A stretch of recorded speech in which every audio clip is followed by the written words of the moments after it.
susunod na programa ay rated PG. Ito ay nangangailangan ng patnubay at gabay ng magulang para sa mga batang manonood. Sa hindi inaasahang pangyayari, magkakaroon ng bagong kaibigan si Lilet dahil tinamaan ng konsensya ang naging dahilan kaya pinalabas siya sa klase ni Professor Josefina.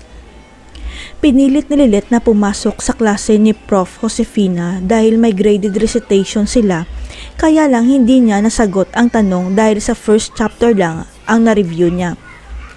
Kaya tinanong ni Prof. Josefina ang classmate niyang si Kurt Ignacio kung ano ang dapat gawin kay Lilet, kaya ang sabi ni Kurt pauwiin na lang si Lilet habang pinagtatawanan.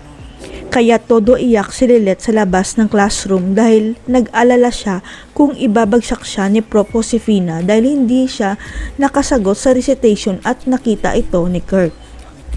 Biglang nakaramdam ng awa si Kurt kay Lilet dahil narinig niya na tumakas lang pala si Lilet sa ospital para makapasok sa klase ng professor nila pero pinagtawanan pa niya ito. Dahil sa konsensya, humingi ng pasensya si Kurt kay Lilet at kinaibigan niya ito hanggang sa nauwi ang diskusyon nila tungkol sa tunay na may-ari ng keychain sa bag ni Lilet. Ayon kasi kay Kurt, malaki ang posibilidad na baka kilala niya ang tunay na may-ari ng keychain dahil malalaman sa itsura ng keychain kung anong batch ito ginawa sa law school.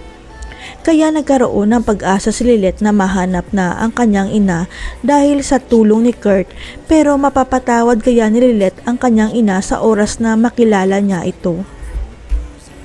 Hanggang sa natuklasan ni Kurt kung sino ang nagmamay-ari ng keychain dahil sa may initial sa likod nito at sinabi niya kay Lilet na kilala na niya ang tunay nitong ina. Si Kurt kaya ang unang makakatuklas kung sino ang tunay na ina ni Lilet.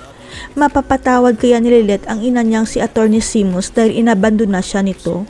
Abangan.